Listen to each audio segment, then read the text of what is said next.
for a second time has got the Distinguished Educator Award in 2009, and he is in the Hall of Fame of the East Suburban Conference for all of his teaching credentials. Please welcome Dr. Schmidt. So I was asked to talk a little bit about my journey, and it's really kind of a vocation, calling from God type journey, and so many things had to happen for me to still be at St. Pat's and for next year to take over a different position. That's why I know it was a calling, and there was someone from above that made this all happen. My father was a club champion at McHenry and great player himself. He would take the brothers up to McHenry all the time. And so on Sunday afternoons, there were many dinners at our house in Skokie where there were more Christian brothers than there were Schmidt brothers, because they were always kind of looking for a free meal. And it worked out great. So my mom and dad were very influential at St. George, to the extent that Dad was on the finance board. He was a CPA, was solid on the financial end. Mom got involved in the Parents Club. So the brothers were a huge part of our life. Well, with that in mind, I was just graduating from Purdue. I actually had a job at Inland Steel. My wife and I lived in Skokie, and they recruited us. They just said, look, we need good young people, and they thought the Schmidt boys, Charlie and myself, would work out well as young teachers. So my wife was very supportive of that, and 1967 was a huge year in my life. I got married, smartest thing I ever did, that I married well. Got this job at St. Pat's really because the Christian brothers and how highly we thought of them, and they thought highly of our family, so they recruited us to do that. At the same time, why do you do something like that? I was teasing Mike Saladino. He said, why are you at St. Pat's? When I started there in 1967, my pay was $6,700, and that was coaching 2 sports. Coached basketball and tennis. Thankfully, my wife worked at G.D. Searles. She made enough money that we could make it go. And I was able to, work without making a lot of money. But she was also smart enough and a priority to know that that made me happy. I wanted to give that a try, and she was good with that. And besides, when I started, I thought it would maybe be a 2 or 3 year stint. I was going to get my CPA and keep moving on. And really, it's been history for 46 years on that. I've just enjoyed the kids so much at St. Pat's High School that it's been a great vocation for me. So also in '67, I got to meet one of the great guys of the world, Max Kurland. You probably remember his name, all you sports junkies that are in your 60s. He was the leading coach in basketball in the state of Illinois. Very religious guy. Lived in the house next to our parking lot at St. Pat's. And of course, he was my boss. For 20 years, I coached basketball with him. But more importantly, he was just a guy that really had his priorities in line with regard to what's important. Single his entire life. Boy, I know how generous he was to charities. A very religious guy. As competitive as we were, and our basketball teams under his tutelage were just great basketball teams. It was more important about what kind of person you were, whether you went to Mass with your family on Sunday, all the important parts of life. And so that was a tremendous influence between Lynn and Coach Kurland. I sure had 2 great people mentoring me. Kind of fast forward important parts of my life. I had just finished my master's degree at Loyola, and very proudly our family, my dad was a professor at Loyola University, and all 4 of the boys received their master's degrees. But I think sometimes, and you as parents, I think you can appreciate this. I think you should get a gold star if your kids stay friends. If your sibling, if all the siblings actually still like each other, respect each other, hang out with each other, you deserve a gold star. And our parents sure deserve that gold star.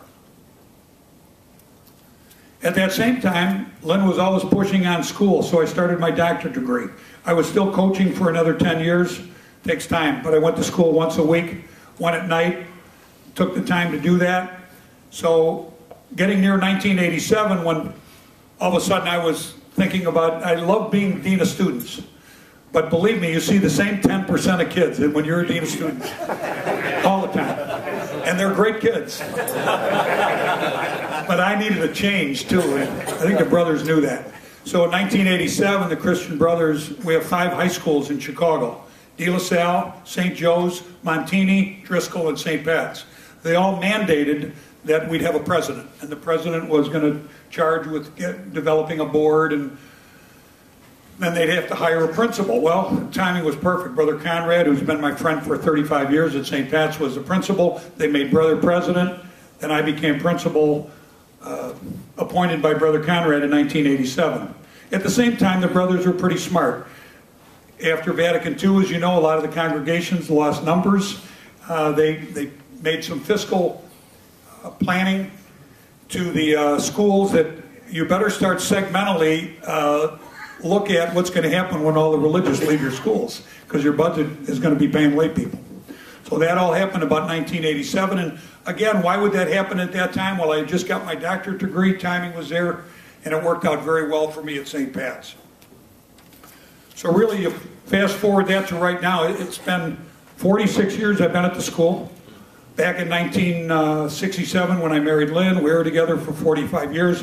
She passed away last September. That's been a little bit of a hit. Excuse me. But here we are, this evening is our transition party. So we're moving on. Brother Conrad is gracefully turning 75 and has also just done a great job at our school. So he is going to retire, and I'm going to assume a new position next year, which I'm ready and want a new challenge. You can see why I love being at St. Pat's when the 3 boys that were here and my guests on what great young people they are, that has sure energized me every day of my life.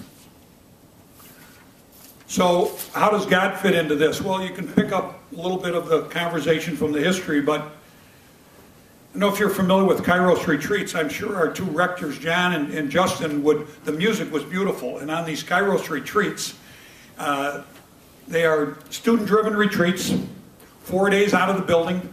I think it's the greatest thing we do at St. Pat's. Kairos is Greek terms for God's time. And really, you get 4 days. We all are on our own individual journey. You get to take a look at that journey and where Christ fits into your life. And I know the rectors, when you guys played such beautiful music, before all the speeches on Kairos, they liven it up, don't they, with some music? So that was beautiful to see today, that this is very similar to what we do on Kairos retreats. And on those retreats, I try to make them every year. I've done them I'm very proudly went on one about 10 years ago with our friends from Carmel High School in Mundelein. And they're a big part of our mission at St. Pat's High School. And my talk, when I give that, all the students give a talk, and 4 adult leaders give a talk. Mine is always God's friendship. And how I turn God into my life is really how I treat other people. And by loving other people, that's how I love God. Every day I just try to fire up, whether it's with the students or the faculty or our parents or whatever. That's my mission. And I know that all of these things, they can't all be by coincidence that things happen. On how I've maneuvered through 46 years and how everything worked out at the right time to be able to have a vocation at St. Pat's High School. I'm going to close off with really a couple of a paragraph and then a short reading that Lynn wrote. I don't know if you've read anything by Mitch Albom, but he's a very reflective, good writer. He Tuesdays with Maury, 5 people you meet in heaven, one more day when you find out how important and valuable our moms were and are. But in Tuesdays with Maury, he would reflect with Maury in this book, and he made movies out of that one and also One More Day. But I want to read you just a reflective paragraph that he wrote that has had some meaning to me.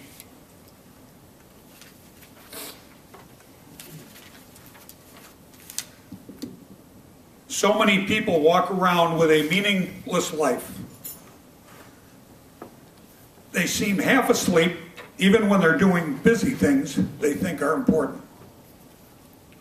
This is because they're chasing the wrong things. The way you get meaning in life is to devote yourself to loving others, devote yourself to your community, like you guys do here. This is awesome what you do. And devote yourself to creating something that gives you purpose and meaning. That's Mitch album out of Tuesdays with Maury. And how I've really been able to handle the whole thing with Lynn is what she asked me to read. Really, she was smart enough, always a step ahead of me, really at her funeral.